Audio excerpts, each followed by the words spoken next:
भजन कर। इसलिए भैया हरि भजले हरि भजले हरि भजले का मौका है। हरि भजले हरि भजले हरि भजले का मौका है। हरि भजले हरि भजले हरि भजले का मौका है। हरि भजले हरि भजले हरि भजले का मौका है। हरि भजले का मौका है। हरि भजले का मौका है। हरि भजले का मौका है। हरि भजले का मौका है। हरि भजले हरि भजले हरि भजले का मौका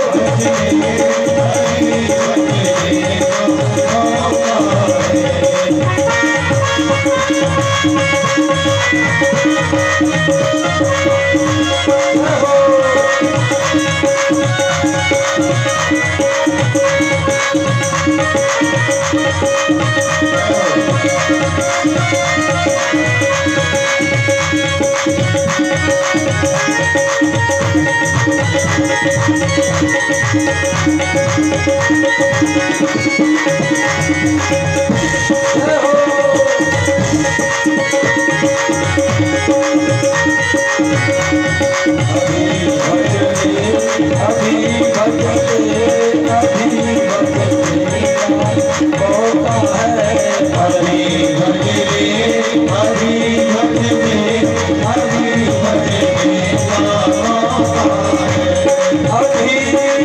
हरि भजले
हो भजले हरि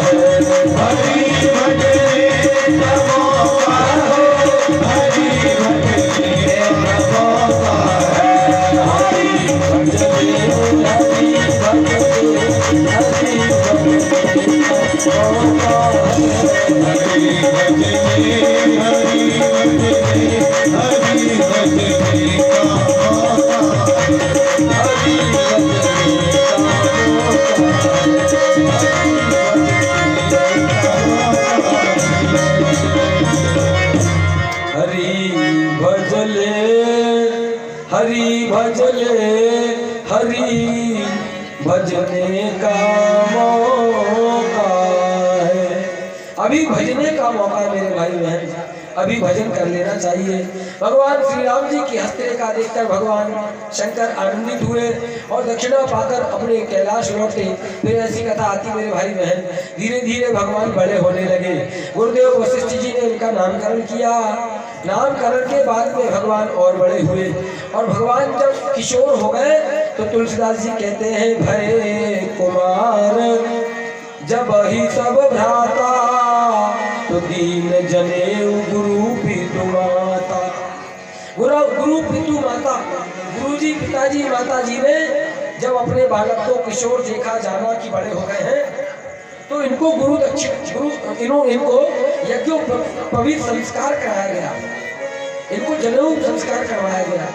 राम जी, लखनलाल जी, भरतलाल जी, शत्रुघ्न लाल जी का यज्ञोपवीत हुआ और यज्ञोपवीत के बाद में चारों भैया गुरुकुल में पढ़ने गए। कहाँ गए? अपने मूल बात समझिएगा।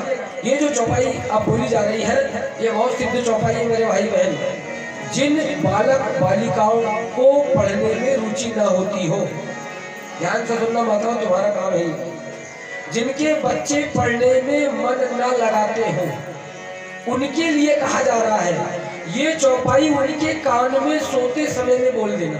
बच्चा सोया रहे उसके कान में 3 बार बोलना ये चौपाई। 15 दिन बोल के देखना, अपने आप कापी किताब उठा के पढ़ने लग जाए। जब बोल ये सिद्ध चौपाई है, अपने आप मन शिक्षा की ओर लगने लग जाएगा। ये चौपाई ध्यान से सुन लेना और मेरे नंबर पर फोन करना, मैं आपको क्रमांक बता दूंगा कहाँ पर लिखी हुई है। रामायण की कथा है, वो तो अनंत कथाएं हैं। जहाँ भगवान आज पहुँचा दे मैं वहाँ तक भगवान के पास से कथा पहुँचाने का प्रयास करूंगा, और कुछ सिद्धांत बताना जरूरी है। जहाँ मुझे बताया गया तो मैं बताऊंगा आपको। ध्यान से सुनना। राम जी अपने गुरुकुल पढ़ने गए और गोस्वामी जी प्रसिद्ध चौपाई लिखते हैं। गुरु ग्रह गए पढ़न रघुराई, गुरु ग्रह गए पढ़न रघुराई, गुरु ग्रह गए पढ़न रघुराई, गुरु ग्रह गए पढ़न रघुराई, गुरु ग्रह गए पढ़न रघुराई, गुरु ग्रह गए पढ़न रघुराई, अजब काल विद्या सब आई, अलग काल विद्या सब आई, जाति सहज श्वास श्रुति चारी, जाति सहज श्वास श्रुति चारी, सो हरि पढ़े यह कौतुक भारी, सो हरि हरे कौतुक भारी, कर तलवार धनुष अति सोहा, कर तलवार धनुष अति सोहा, देखहि रूप चराचर मोहा, देखहि रूप चराचर मोहा, विद्या विनय निपुण गुणशीला, विद्या विनय निपुण गुणशीला, खेलहि खेल सकल नृप लीला, खेलहि खेल सकल नृप लीला। श्री राम जय जय राम,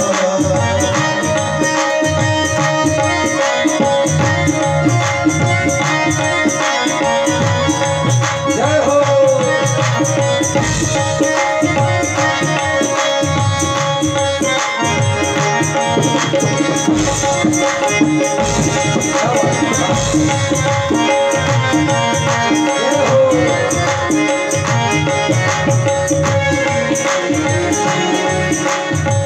गुरु ग्रह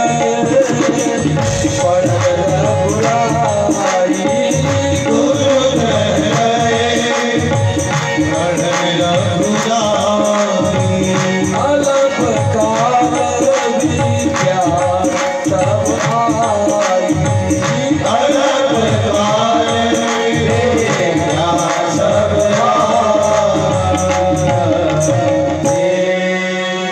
ये बहुत सुंदर चौपाई है मेरे भाई बहन। इस चौपाई को अपने पढ़ने वाले बच्चों को प्रयोग करके देखना, 15 दिन के अंदर पता लग जाएगा।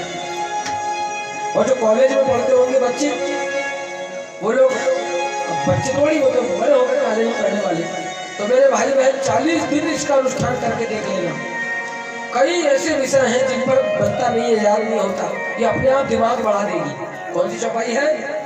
गुरु ग्रह गए पढ़न रघुराई, और अल्पकाल विद्या सब आई। अल्पकाल में पूरी विद्याएं भगवान को आ गई। ये परमात्मा की कृपा से चौपाई सिद्ध हो जाए तो सारी विद्याएं अपने आप आने लगती है। भगवान ने गुरुदेव के यहाँ पढ़ा और गुरुदेव के यहाँ पढ़कर खेल ही खेल में सारी लीलाएं समझ गए। भगवान खेल खेल में सारी वेदों की ऋचाओं को पढ़ गए, पूरे वेद कंठस्थ हो गए, पूरे पुराण कंठस्थ हो गए। और भी ब्रह्मांड में जो जो विद्याएं वशिष्ठ जी को मालूम थी, सब विद्याएं राम जी को पता लग गई खेल खेल में। वो तो परमात्मा है, केवल लीला के कारण पढ़ने गए हैं। और पढ़कर जब अपने घर आए अपने पिताजी के पास में, तो इनके यहाँ एक महात्मा आ गए। कौन महात्मा? आप जानते हैं, विश्वामित्र महामुनि ज्ञानी, बसहि विपिन शुभ आश्रम जानी। भगवान शंकर कहते, पार्वती मेरे राम जी, भरत जी, लखनलाल जी, शत्रुघ्न लाल जी जब पढ़ के अपने घर लौटे तो एक जंगल में रहने वाले महात्मा जिनका नाम विश्वामित्र है, जो महामुनि है, ज्ञानी, उनके ऊपर परेशानी खड़े करने वाले पैदा हो गए।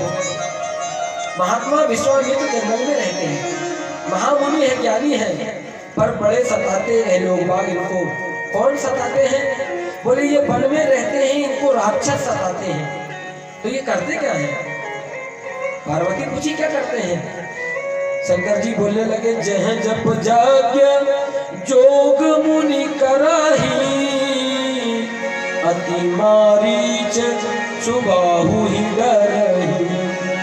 जहाँ विश्वामित्र जंगल में यज्ञ करते हैं, हवन करते हैं, योग करते हैं, तो मारीच, ताड़का, सुबाहु राक्षसी सेना इनके यज्ञ को होने नहीं देती। और जैसे यज्ञ का हवन कुंड से धुआं देखते हैं मारीच, ताड़का, सुबाहु, तो उपद्रव करना शुरू कर देते हैं, इनके यज्ञ को विध्वंस कर देते हैं, हवन कुंड में मांस डाल देते हैं, यज्ञ के पंडाल को तोड़फोड़ कर देते हैं। देखत यज्ञ निशाचर धावई, करही उपद्रव मुनि दुख पावई।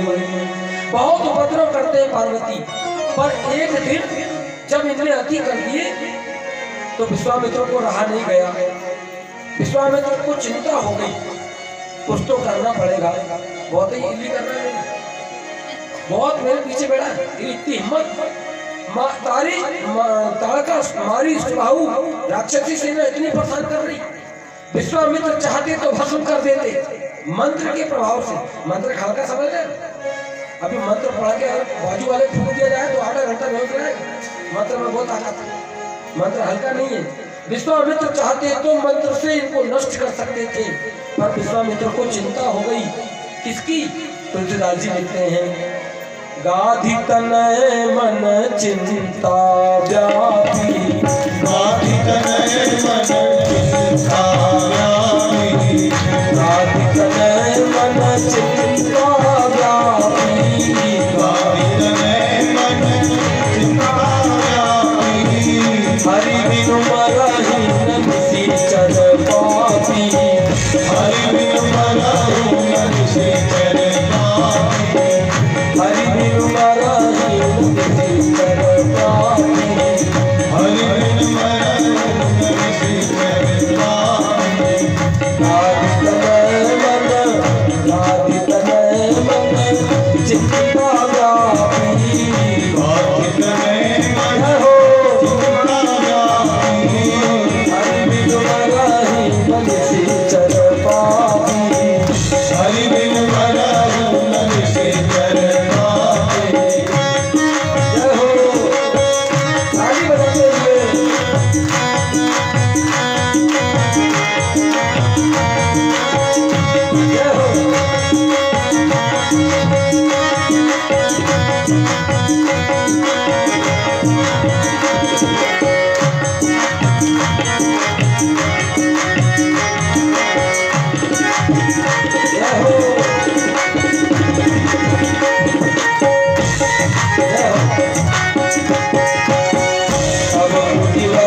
बहुत सारा चौपाई ध्यान से सुनना। तब मुनि बर पद कीन विचारा, तब मुनि बर पद कीन विचारा, प्रभु अवतरहु हरण मही भारा, प्रभु अवतरहि हरण मही भारा। देहु मिशन हम पद जाई, देहु मिशन देहु पद जाई, करि बिनती आनहु तो भाई, हरि बिनती आनहु तो भाई। गाधि तनय मन चिंता व्यापी, गाधि तनय मन चिंता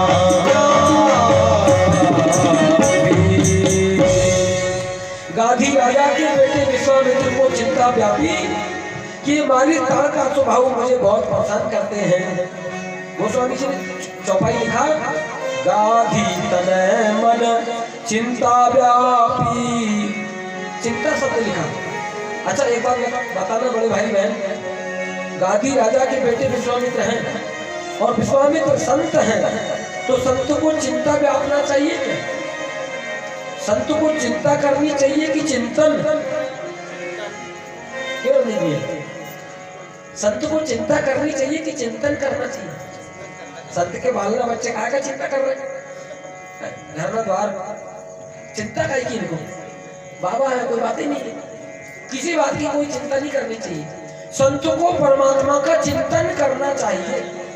पर तुलसीदास जी महाराज कवि कुल श्रोमणी, कवि कुल दिवाकर, यति चक्र चूड़ामणि श्री गोस्वामी तुलसीदास जी लिखते हैं, गाधी तनय मन चिंता व्यापी, काहे की चिंता? बोले हरि बिनु मरहि ना निशिचर पापी, ये भगवान के बिना ये निशाचर पापी मरेंगे नहीं। तो मूल बात है संत को चिंतन करना चाहिए, न कि चिंता। पर विश्वामित्र चिंतन नहीं करके चिंता करते हैं, क्यों? कारण एक है, संत मेरे भाई मेरी बहने, संत कभी अपने लिए कोई चिंता नहीं करता।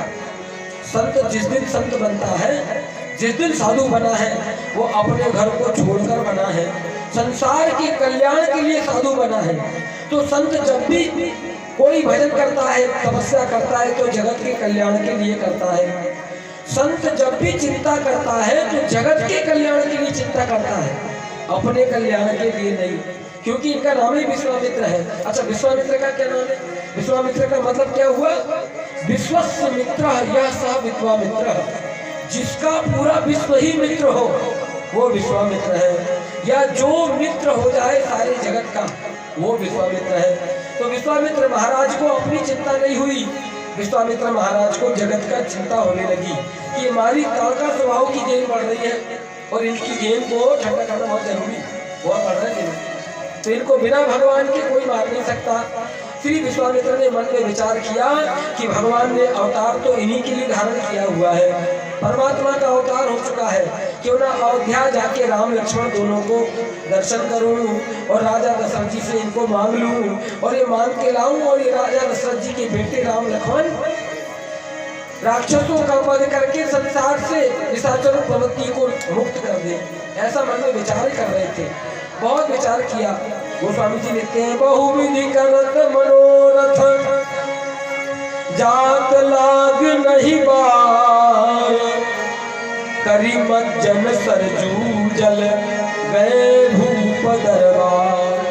बहुत प्रकार का मनोरथ किया, सरजू में स्नान किया, अयोध्या पहुंचे, मनोरथ किया, सरजू में स्नान किया, फिर राजा दशरथ जी के यहाँ भवन में पहुंचे।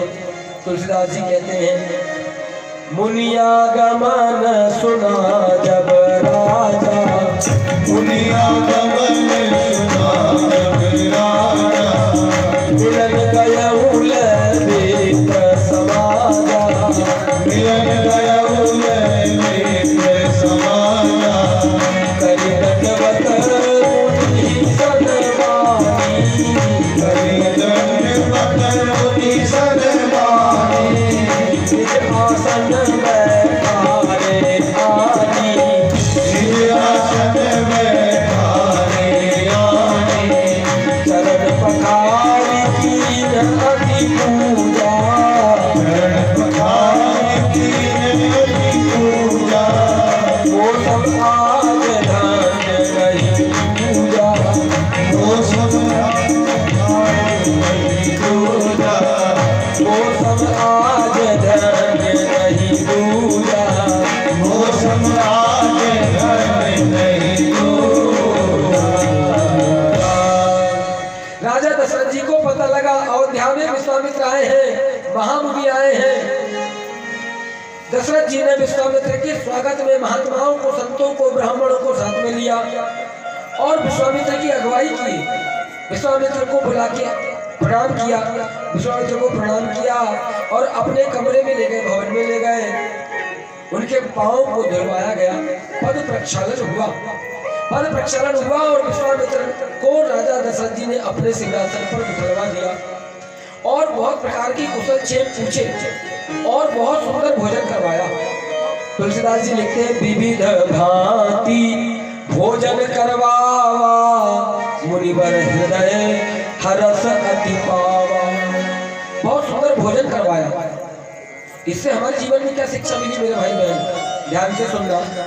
विश्वामित्र आए हैं राजा दरबार में, राज दरबार में महात्मा आए, राजा ने अपने सिंहासन पर बिठलवा दिया और बहुत अच्छी भाषा बोलते हुए मृदु वाणी से कुशल क्षेम पूछा और भोजन करवाया और बाद में कहा कि आपका आगमन किस कारण से हुआ। पर ये घटना आपके साथ कभी नहीं घटती है, ऐसी ध्यान से सुनना। अपन लोग कितने बिगड़ गए थे। मैं कई शहरों में जाता हूँ, किसी से पूछा जाए क्यों भैया है घर में, बाहर नौकर बैठा रहता है, बोले क्यों क्या काम है, 17 बातें वही पूछते रहते हैं। क्या काम है, कहाँ से आए हो, किसने मिलना है, कितने बजे का टाइम दिए थे, 17 बातें पूछते हैं। पर राजा दशरथ जी ने क्या किया, मुनियागमन सुना जब राजा, मिलन गयउल विप्र समाजा। ब्राह्मणों के साथ में मिलने गए और चरण पखारी कीन अति पूजा, उनके चरण पखारे गए, पूजन किया, वंदन किया, अपने आसन पर बैठलवाया और कहने लगे, हे महात्मा जी, मौसम आज धन्य नहीं दूजा। मेरे से बढ़ के आज कोई दूसरा धन्यवाद का पात्र नहीं है, मैं धन्य हो गया। महाराज जी बताइए तो आपका आगमन किस कारण हुआ। राजा दशरथ जी बोल पड़े, के ही कारण आगमन तुम्हारा, करहु सुख कहतन लाभंबारा। आप बताइए किस कारण आपका आगमन हुआ, मुझे करने में देर नहीं लगेगी, आप बताइए।